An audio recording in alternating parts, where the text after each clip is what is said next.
This story is titled, My Stepbrother Stole His Own College Fund and Framed Me for It, Making My Entire Family Disown Me. What's up, guys? Let me share the drama that blew up my whole life. I didn't think I'd ever put this out there, but a friend of mine suggested posting here to see other perspective. So, here goes. My 26 male dad passed away when I was 10. It was rough. Just me and my mom left to figure things out. For those first couple of years, it was like we were in survival mode together. We were close, like best friends.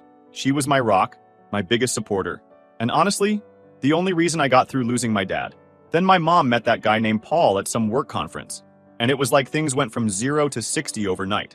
Within 6 months, they were married, and we had a whole new family dynamic. I wasn't thrilled about it, but Paul seemed okay at first. He was polite, kept his distance, and seemed to genuinely make my mom happy. Seeing her smile again after everything we'd been through felt like a good enough reason to give the guy a chance. Paul's son Eric was 10, same age as me, and when he moved in with us, my whole life flipped. From day one, it was clear Eric wasn't down with this new family setup. I get it. Having your parent remarry is a big deal. But Eric wasn't just adjusting. He acted like my mom and I were invaders in his life. It was subtle at first, but it didn't take long to realize this kid was trouble. Eric had this way of making himself look like the victim in every situation. He'd mess up the house and blame me, eat all the snacks I'd saved for later, and then lie about it with the straightest face you've ever seen. He broke a lamp playing tag inside the house and told Paul I'd pushed him. Another time, he ate the leftover birthday cake my mom had saved for me and swore he'd seen me eating it the night before. Every time, Paul believed him without question. To Paul, Eric was the golden boy who could do no wrong. What really pissed me off, though, was how Eric went out of his way to mess with my mom. He'd lie about stuff I supposedly said or did, trying to make her think I was some kind of bully. Alex yelled at me when you weren't home, he'd say. Or, Alex said he doesn't like living here anymore. It was all total BS, but Paul ate it up and it started to wear on my mom. It reached a point where it started to drive a wedge between Paul and my mom. Every time Paul believed one of Eric's lies, it led to late-night arguments I could hear from my room. But my mom at first had always been my biggest defender, but after a while she started to second-guess herself. She didn't want to fight with Paul, so she'd just tell me to ignore Eric and let it go. Easy to say when you're not the one being blamed for everything. Things got worse as we got older. Eric leveled up from annoying little brother vibes to full-blown chaos. By middle school, he was the type of kid who'd skip class, trash his homework, and blame the teachers for his bad grades. In high school, he found a group of friends who were all about breaking rules and partying. They'd cut school, vandalize stuff, and throw house parties whenever their parents were out of town. And of course, Eric found a way to make me look like I was part of it. If he got caught doing something dumb, he'd say I was the one who started it. If a teacher called Paul about Eric skipping class, Eric would say, Alex skipped first, so I thought it was okay. I wasn't skipping anything. I was either in class or at work at my part-time job at a bookstore. But Paul didn't care about facts. He just wanted to keep his golden boy happy. He'd punish both of us, to be fair, even though I had nothing to do with it. By the time we were juniors in high school, I'd given up trying to clear my name. It didn't matter how much proof I had. Paul always found a way to spin it like I was the bad guy. You're just better at hiding what you do, he'd say. My mom would defend me sometimes, but Paul would shut her down with, you're just biased because he's your son. Over time, she started picking fewer battles, and I couldn't even blame her. The whole house was a war zone, and Paul and Eric had all the power, so I stayed out of their way. I focused on school, worked my part-time job, and spent as much time as I could at my best friend Jake's house. Jake was my safe space. He'd seen Eric's crap firsthand, and was the only person who really understood what I was dealing with. That kid's gonna crash and burn one day, Jake used to say. I hoped he was right, but I didn't think I'd still be around to see it when it happened. Meanwhile, Eric's life was going off the rails. His grades were trash, and he barely graduated high school. He didn't get into any colleges, which pissed Paul off to no end. Not because Eric had screwed up, but because it made Paul look bad. Meanwhile, I got into a solid state school with a partial scholarship. I worked hard for that, and it felt like my one big win. But of course, Eric acted like it was a personal attack on him. You think you're so much better than me now, huh? He'd say, whenever college came up. Must be nice to have everything handed to you. The audacity of this guy was unreal. I worked my ass off for that scholarship, while he had a literal $80,000 college fund sitting in the bank, untouched because he couldn't even get into a community college. By the time we were both out of high school, Eric had somehow managed to coast through life without facing any real consequences. It wasn't because he didn't screw up. He screwed up a lot, but whenever he got caught, He had a knack for twisting the story and making it seem like someone else was to blame. And 9 times out of 10, that someone else was me. Let me give you an example of Eric's genius-level manipulation. During his so-called gap year, which was really just an excuse to sit around playing video games and hanging out with his deadbeat friends, Eric decided he wanted to turn over a new leaf. At least, that's what he told Paul and his grandparents. He fed them some sob story about how he was finally ready to focus on his future and make them proud. It was a crock of shit, but they ate it up. Paul even gave him access to the office computer to start researching colleges and scholarships. Big mistake. A few months into his gap year, Paul noticed that the printer kept running out of paper and ink way faster than usual. When he asked Eric about it, Eric said he'd been printing out college applications and study guides. That should have been a red flag right there. Eric didn't even have the grades to apply to most colleges, let alone the ambition to study. But Paul believed him, as usual. With all these incidents piling up, the real trouble started 4 years ago. Let me break it down for you. Remember the $80,000 college fund I mentioned earlier? Eric's grandparents had set it up for him when he was born. That money was supposed to be his golden ticket to a brighter future. A huge opportunity just sitting there, waiting for him to do something meaningful. Except Eric wasn't exactly the make something of yourself type. He'd spent most of high school barely scraping by and didn't get accepted to any decent colleges. His grandparents weren't thrilled, but they decided to let him use the money for community college, with the understanding that if his grades were good, he could transfer to a 4-year school. Sounds reasonable, right? Well, Eric didn't think so. In his mind, the money wasn't an investment in his education. It was a blank check for him to live his best life. He'd been dipping into the fund during his gap year, small amounts at first, just enough to cover new clothes, gadgets, and whatever else caught his eye. But as time went on, the withdrawals got bigger. By the time Paul noticed, the account was almost empty. This is where things get insane. Instead of owning up to it, Eric decided to shift the blame onto me. He told Paul that I'd been sneaking into his office, where he kept all the important documents, and that I'd stolen the account details to transfer the money to myself because I was jealous that he had a college fund. He even claimed to have seen me acting suspicious around the office on multiple occasions. Now, let me just say this. I didn't even know where Paul kept his office documents, let alone how to access Eric's college fund. I'd never touched that account, and I didn't need to. I had my own scholarship, a part-time job, and a clear plan for my future. Why would I risk everything to steal from a kid who barely passed high school? But Eric didn't stop there. He knew how to play the game. He created fake evidence, emails that looked like they came from me, asking about transferring large sums of money. He even planted a USB drive in my room with what he claimed were screenshots of the account and instructions on how to access it. It was the most elaborate setup I'd ever seen, and honestly, I have to give him credit. The guy went all in. When Paul confronted me, I was blindsided. He called me into the living room, where Eric was already sitting, looking all smug and self-righteous. My mom was there too, but she looked more confused than anything else. Paul didn't waste time. "Alex," he said, "I need to know why you did this." I had no idea what he was talking about. "Did what?" I asked, genuinely clueless. That's when Eric chimed in, all fake concern and dramatic pauses. "I didn't want to believe it, Alex," he said, like he was doing me a favor by pretending to be hurt. "But I saw you. I saw you going through Dad's office. And then the money started disappearing." Paul cut him off and started laying out the evidence. The fake emails, the planted USB drive, even screenshots of the supposed transaction. I was stunned. It was like watching a car crash in slow motion, knowing you couldn't do anything to stop it. I still remember this in detail. I tried to defend myself, desperate to make them see reason. Check the bank records. Talk to the bank. File a police report. Do anything to prove I didn't do this. I don't even know how to access the account. But Eric had planned everything too well. The fake evidence was flawless, leaving no room for doubt, and Paul accepted it without hesitation. I turned to my mom, silently begging her to defend me, to step in and stop this madness. She just stood there, her face full of tears, looking at me like I was someone she didn't recognize. Finally, she spoke. "I'm so disappointed in you. I can't believe you would do something like this." Those words cut through me like a knife. "Mom, you know me," I said, trying to keep steady. "You know I didn't do this. You know I wouldn't." She didn't respond. She just shook her head, her eyes avoiding mine. Paul stepped forward, glaring at me. "This doesn't surprise me. You've always been jealous of Eric, haven't you? From the moment you came into this house, you've been nothing but trouble.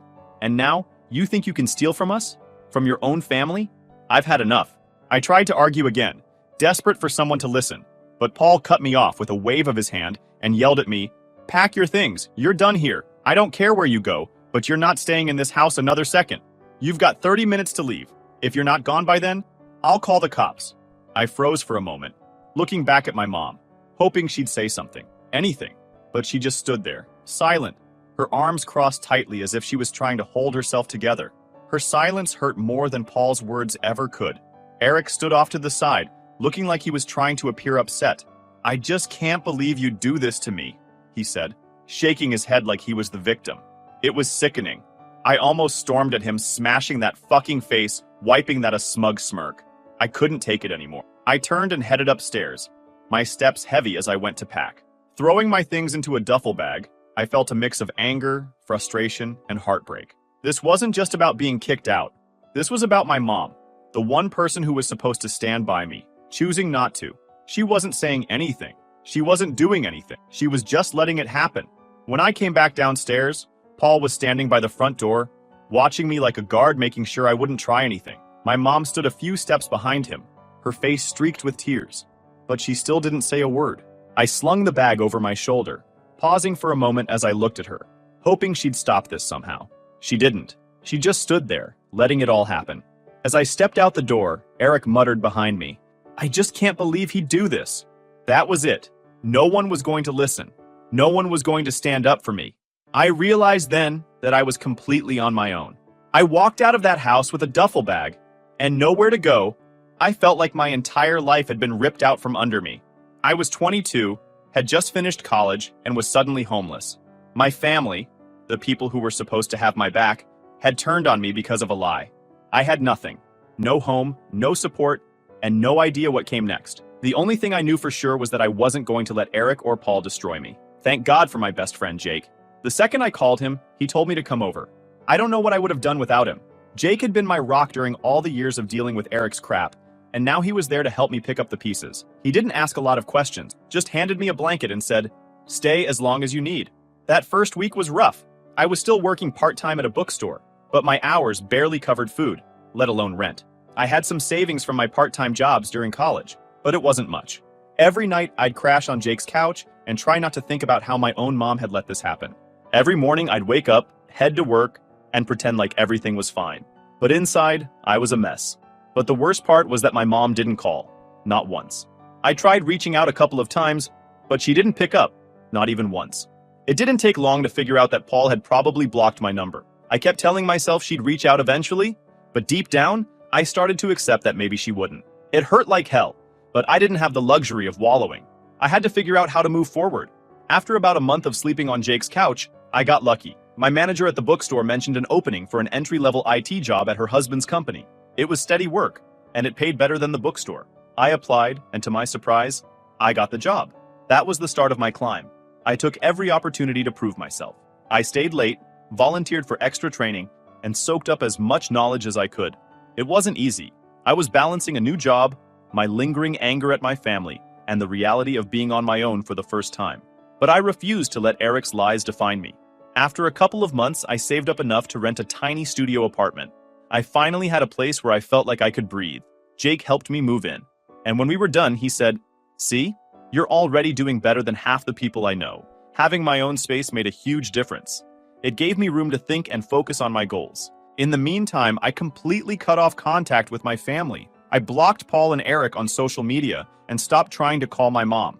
It wasn't an easy decision, but I realized that holding on to hope was only dragging me down. If they wanted to believe Eric's lies, fine. I wasn't going to waste any more energy trying to change their minds. Over the next couple of years, I landed a new job at a tech firm with better pay and benefits. The certifications I'd been working on paid off, and I got promoted to a project coordinator position within 6 months. For the first time in a long time, I felt like I was actually getting somewhere. But even as I moved forward, the scars from what happened didn't fade. Every time I achieved something, I couldn't help but think about how my family wasn't there to see it. My mom, who had always been my biggest supporter, didn't even know I'd landed a great job or moved into a better apartment. It stung, but I reminded myself that this was the life they'd chosen by believing Eric over me. Speaking of Eric, I didn't hear much about him during those years, but what little I did hear didn't surprise me. Jake occasionally ran into people from our old town who mentioned him, and the stories were always the same. Eric was still job hopping, blaming everyone else for his failures, and mooching off Paul. Apparently, he'd even blown through the last of his college fund on a failed business venture. Classic Eric. By the time 4 years had passed, I was in a solid place. I was a project manager at my tech firm, making more money than I'd ever thought possible. I'd bought a small house in a quiet neighborhood. But life has a funny way of bringing things full circle. Just when I thought I'd finally left my family's mess behind, Eric found a way to drag me back in. Jake got a call one day from an unknown number. He didn't think much of it at first, probably a spam call or something. But when he picked up, it was Eric. Apparently, Eric had been trying to track me down for weeks. He'd gone to my old workplace, reached out to mutual friends, even tried messaging me on LinkedIn. Jake ignored him at first, but then Eric told him why he needed to talk to me. His 2-year-old daughter had a heart condition, and she needed surgery. Eric was desperate, and I was his last hope. When Jake told me, my first reaction was anger. After everything Eric had done, he had the nerve to ask me for help? But then Jake showed me a picture of a little girl hooked up to machines. But I didn't want to get involved. I told Jake to tell Eric to figure it out himself, but Jake wouldn't let it go. Look, man, he said, I know Eric's a piece of trash, but this kid's innocent. She didn't ask for any of this. Are you really going to let her suffer because of him? I hated that Jake was right. That girl didn't deserve to pay for Eric's mistakes. But if Eric thought I was going to swoop in and save the day without making him face the consequences, he didn't know me as well as he thought. So I agreed to meet him, but I did it on my terms. We met at my office, a place where I was in control. I wanted him to see just how far I'd come since he'd tried to destroy me. When he walked in, I barely recognized him. The cocky, entitled stepbrother I remembered was gone. In his place was this wreck of a guy who looked like he hadn't slept in days. His clothes were wrinkled, his hair was a mess, and he had dark circles under his eyes. The second I closed the door, he broke down. I'm talking full-on tears, falling to his knees, begging me to help him. He told me he'd tried everything, crowdfunding, selling his car, even going to distant relatives for help. He'd managed to scrape together about $30,000, but he was still $70,000 short. Without the surgery, Mia's condition would keep getting worse, and the doctors weren't sure how much time she had left. I know I don't deserve your help, he said, choking on his words. But this isn't about me. It's about Mia. Please, Alex, you're her only hope.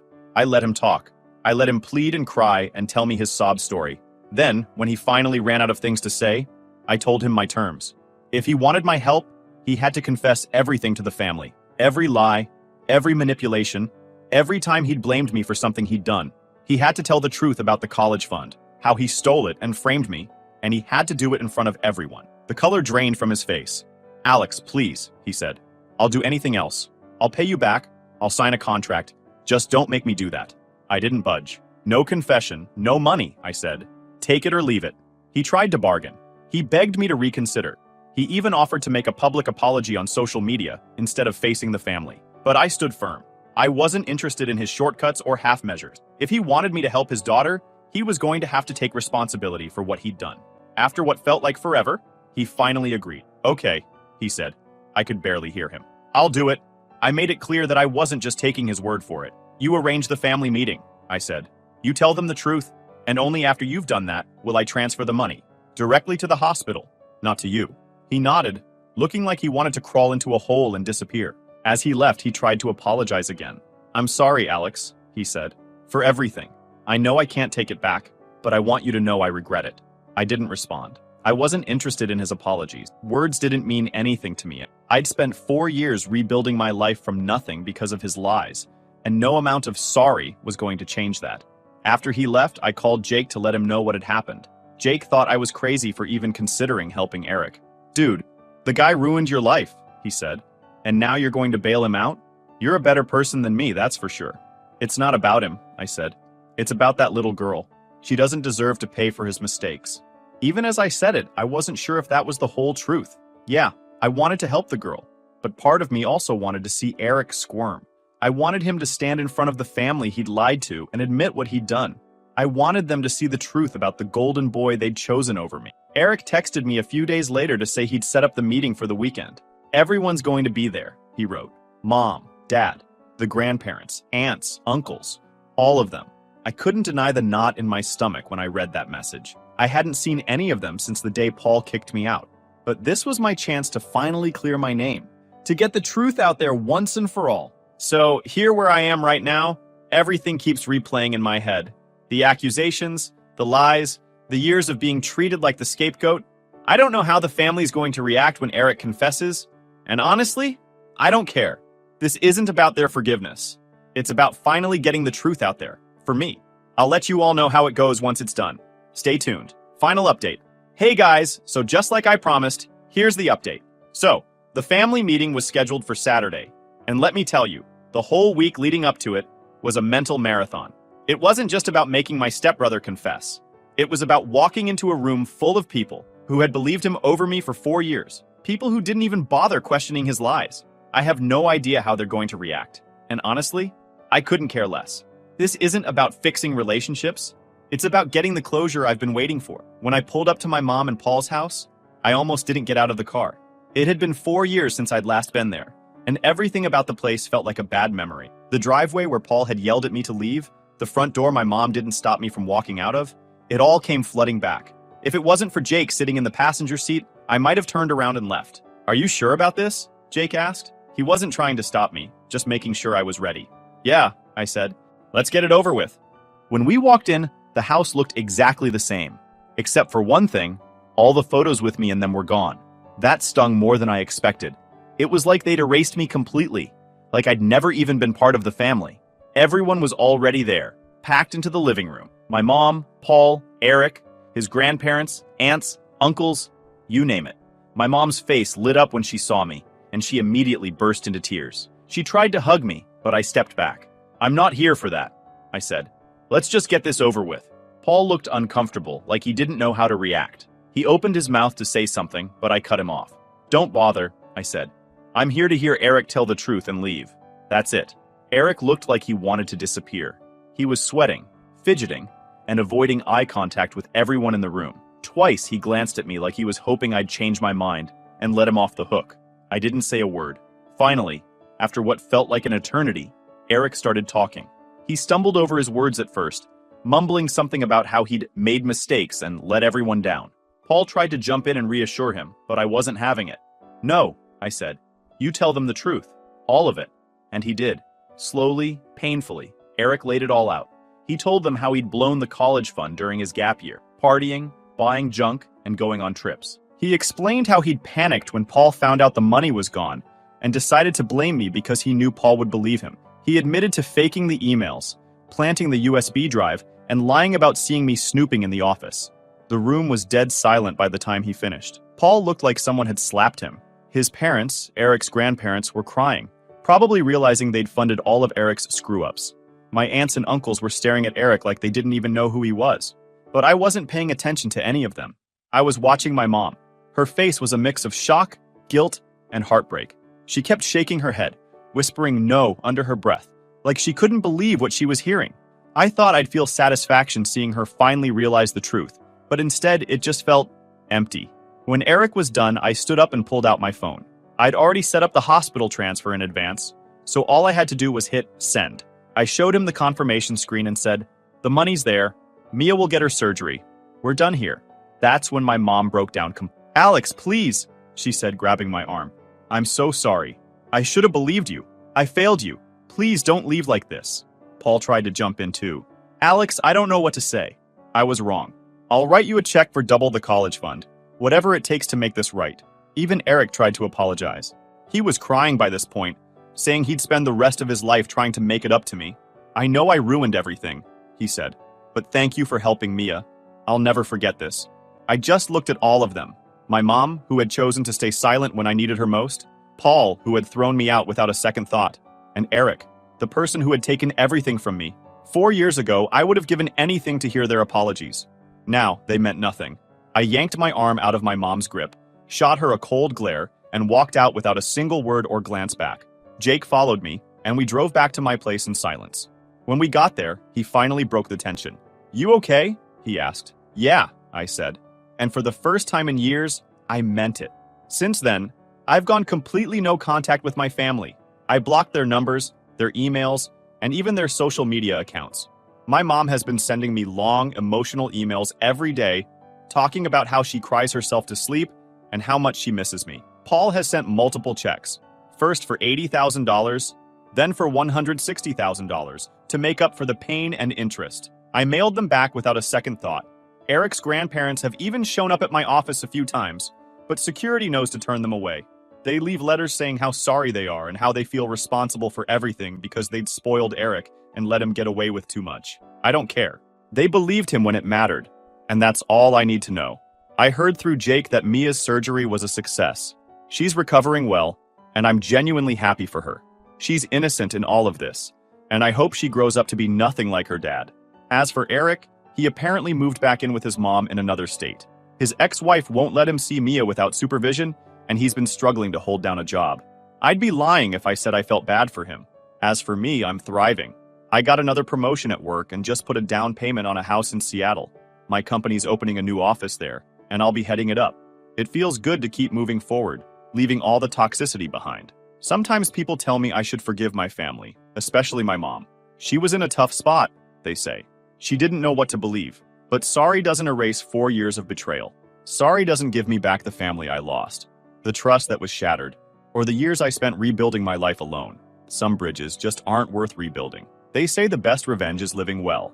And let me tell you, I'm doing just fine. Thanks for reading, Alex.